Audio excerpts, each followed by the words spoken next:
So we've got the shapes of our parent functions for cosecant and secant dialed in. Now let's talk about transforming each one of these graphs. Again, notice the standard form of each one of them. Y equals a times the cosecant of b times the quantity x minus c plus d, and y equals a times the secant of b times the quantity x minus c plus d. Let's talk about what each one of these constants, a, b, c, and d, do. Well, hopefully, as you guys recall, A controls our vertical stretches and shrinks. A affects the vertical scaling of the function. If the absolute value of A is less than 1, there is a vertical shrink, and if the absolute value of A is greater than 1, there is a vertical stretch. If A is negative, there is a reflection in the x-axis. All right, so same transformation that we have been dealing with our other trig functions. Notice again, however, that for cosecant and secant, we don't call A our amplitude. Again, amplitude only refers to the wave height for sine and cosine functions. Here, because we don't have a wave height, we don't call it amplitude. All we do is call it our vertical stretch or vertical shrink. B. B impacts our horizontal scaling, our horizontal stretches and shrinks. These change the period of our function. Remember, period is how long it takes for the function to repeat itself. If b is negative, there is a reflection in the y-axis. To find the period, we take 2 pi and divide by the absolute value of b. Notice period is always going to be a positive number. It is a distance, and distance is always positive. C. C determines our horizontal shift, or what is known for all of these trig functions as a phase shift. The parent function will be shifted horizontally c units. And D controls our vertical shift, shifting the parent function up vertically or down vertically, whatever D units is. Right? If D is positive, it's going to go up. If D is negative, the graph is going to go down. So here are your guidelines for sketching cosecant and secant curves, and they should all look familiar. Number 1, determine the period, phase shift, and any other transformations from the parent function. Note that cosecant and secant functions do not have amplitude. When we're identifying that A value, it's just a vertical stretch or vertical shrink. Begin with the shape of the parent function and include at least 2 full periods. Apply vertical stretches and shrinks. Label your y-axis appropriately. That's your vertical scalings. Apply your horizontal stretches and shrinks, your horizontal scalings.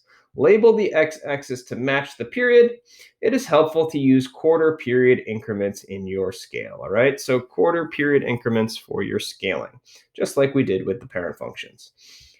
Then we reflect our graph over the x or y axis as necessary, and finally shift our graph horizontally and or vertically. Remember, at the end of the day, this is the order that we want to complete our transformations in: scale, reflect, and then shift. So let's look at a couple examples here.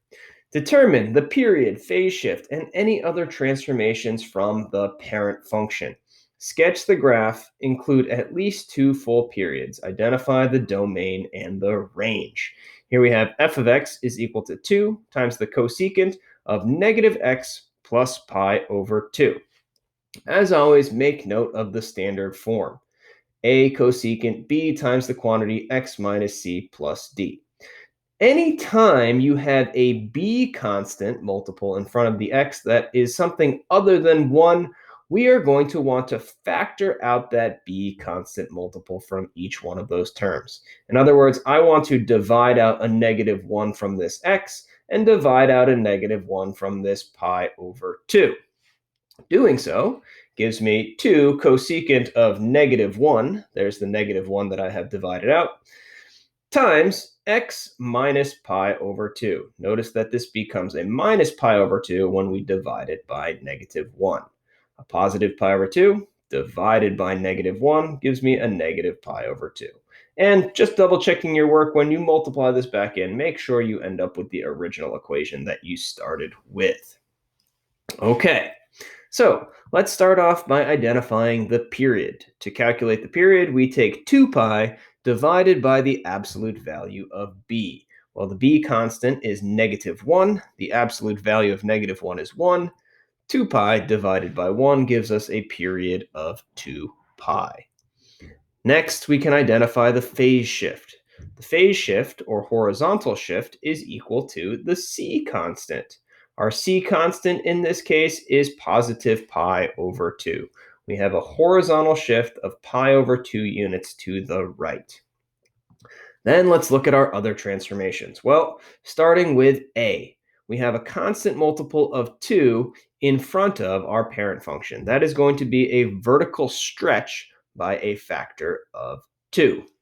And finally, we also should notice here that our b constant is negative. And if b is negative, that gives us a reflection in the y-axis. Now we have identified all of our transformations.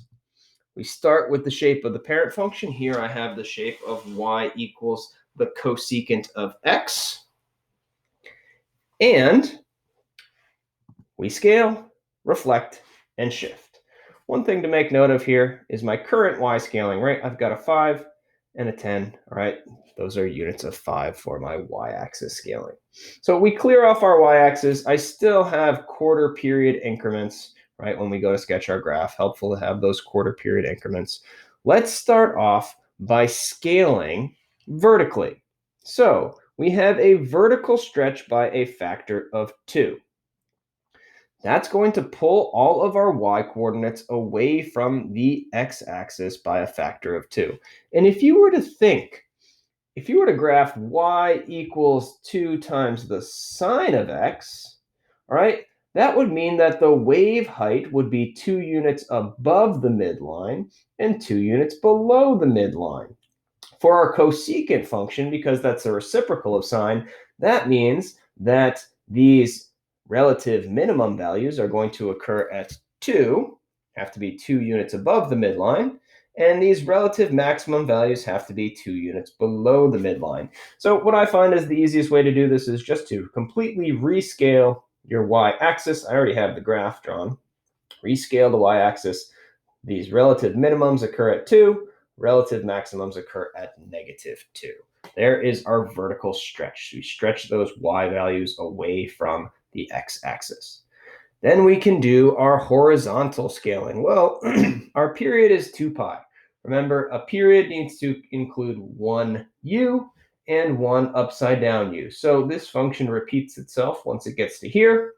We can label this one as 2 pi, which means if we go in the opposite direction, this value right here would be -2 pi, meaning that each of my quarter period increments must correspond to a half a pi. Pi over 2, pi, 3 pi over 2, 2 pi. Same thing going in the negative direction. All right, we did our vertical scaling, we did our horizontal scaling. Next, we need to reflect. Here we have a reflection in the y-axis. So we're going to take this entire graph, reflect it over the y-axis. All right, look at that one more time. Take it, reflect it over the y-axis. Everything gets flipped over the y-axis. Interesting fact here is that a reflection in the x-axis would actually generate the same graph. All right, so there's our reflection in the y-axis, and finally we have to do our shifts. Phase shift. We have a phase shift of pi over 2. That means every single point on this graph now is going to shift to the right pi over 2 units. So notice I have a relative minimum at -pi over 2. That's going to shift to x equals 0. I have a vertical asymptote at x equals 0. That's going to shift to pi over 2. So shift every single one of those points to the right pi over 2 units, and that will give us our final graph since we don't have any vertical shift. All right, notice here we have vertical asymptotes. We have an infinite number of them, and it's always helpful to draw those in and figure out where they are to help us in determining the domain.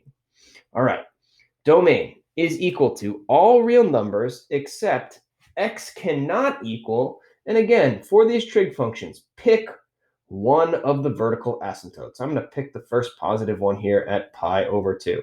X cannot equal pi over 2 plus n times however frequently they occur. And notice that the distance between every single vertical asymptote is pi units. So I have pi over 2 plus n pi. All real numbers except n, x cannot equal pi over 2 plus n pi, where n is an integer. That means whatever I plug in for n, it's going to correspond to one of the vertical asymptotes on my graph. And my range, well, again, we always want to start from bottom and work our way up for our y values.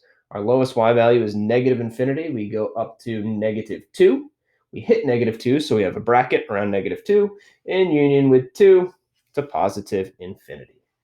All right, there is our range of our function, our y values. All right, let's do a secant function now. Determine the period, phase shift, and any other transformations from the parent function. Sketch the graph, include at least 2 full periods, identify the domain and the range. Again, make note of the standard form. Y equals A times the secant of B times the quantity, X minus C plus D. Well, we've got a B constant other than 1 occurring at the same time where we have a phase shift. So we want to factor out a pi over 4 from each one of these two terms. Well, remember, factoring out is the same thing as dividing. I'm going to take a pi over 4 and divide by pi over 4 when I factor it out. That's going to leave me with 1. I'm going to have a 1 in front of the x. And if I have pi over 2 and I divide that by pi over 4, that's the same thing as pi over 2 times 4 over pi. Well, my pi's are going to cancel. I'm left with 4 over 2, which gives us 2. Meaning, I have f of x is equal to 3 times the secant of, again, here's the pi over 4 that I divided out from each of those terms, times the quantity. I have a 1 in front of the x now. That's from this value, plus 2. How did we get a 2? We took pi over 2 and divided it by pi over 4. Again, we're factoring out a pi over 4 from each of those terms. Minus 1. All right, let's look at our period. Period is equal to 2 pi divided by the absolute value of b. That would be 2 pi divided by pi over 4. And dividing by pi over 4 is the same thing as multiplying by 4 over pi. You'll notice the pi's cancel out, and 2 times 4 gives us 8. Right? So this function will repeat itself every 8 units. Again, pretty handy when they repeat themselves on integer values. All right, our phase shift. To find the phase shift, we need to identify the c constant. Remember, in the standard form, it's x minus c. Here I have a plus 2. That means c must be equal to negative 2. I have a phase shift of 2 units to the left. And our other transformations. Well, I've got a constant multiple 3 for an a constant. That is going to give me a vertical stretch.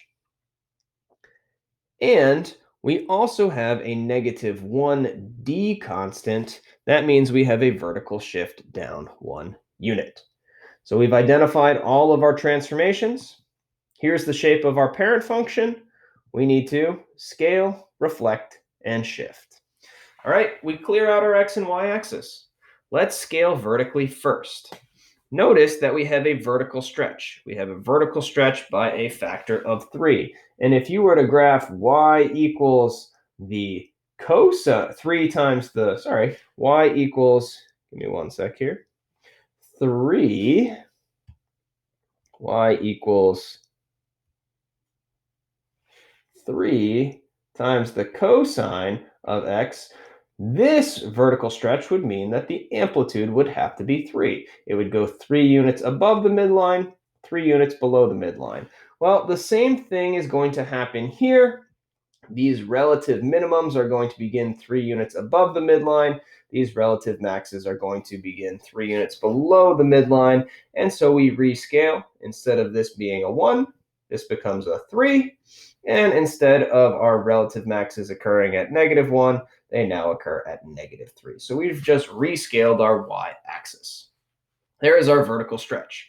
Next, we need to do our horizontal scaling. That changes our period. Well, that's going to be from one relative minimum to the next relative minimum. Notice that I have quarter period increments as well. Well, if that's one full period, I'm going to label that as 8, meaning if I go to the left, do the same thing, that's going to be a negative 8. which means that each one of these tick marks corresponds to a movement of 2 units. 2, 4, 6, 8. Okay, vertical scaling done, horizontal scaling done. Next, we have reflections. Well, no reflections to worry about, so we can move on to our shifts. Let's start with C, our phase shift. Phase shift is going to be -2. Every single one of these points is going to move 2 units to the left. So this relative minimum is going to move to here. Okay, this relative maximum is going to move to x equals -6. Every single point gets shifted 2 units to the left. All right, let's look at that one more time. 2 units to the left. Even the vertical asymptote, this vertical asymptote that's at x equals -2, is going to be x equals -4. Okay, we shift everything to the left 2 units, and then we need to shift every single point down 1 unit. Now that vertical shift is going to shift the midline down. If I'm shifting all of these points down 1 unit, instead of these minimums being at 3, they're going to move down to 2. And instead of these relative maximums occurring at -3, they're going to move down 1 to -4. So I shift it down, rescale my y's. So I have 2 here, right? Our relative minimums occur at 2. Our relative maxes occur at -4. Everything shifted down 1 unit. And there we have our final graph. All right, so let's now determine the domain and the range. And always going to be helpful to figure out where our vertical asymptotes are. All right, and that's why it's also helpful to keep those quarter period increments. All right, there are my vertical asymptotes. And if we're going to come up with our domain is going to be all real numbers, except x cannot equal. We pick a vertical asymptote. I would pick the one here where x is equal to 0. So we have x cannot equal 0 plus n times however frequently they occur. Well, each of these vertical asymptotes is spaced out by 4 units. That would be n times 4, or 4n. All right, x cannot equal 4n. Notice that's a 0 plus n times 4 simplifies into 4n. Again, you could have picked 4. Another acceptable answer for the domain would be all real numbers. X cannot equal 4 plus n times 4, or 4n. Pick whichever vertical asymptote you like. I like the one that's at x equals 0. Keeps this really nice and simple. All right, and finally, our range. Well, our graph goes down to -infinity, comes up, stops at -4, but hits -4, so we put a bracket on that. And then from 2 to positive infinity. All right, parentheses, -infinity, comma, -4 with a bracket, union, bracket 2, comma, positive infinity. There we have the range of our function. All right, so that is the end of section 4.6, finishing up with our graphs of our tangent, cotangent, secant, and cosecant functions.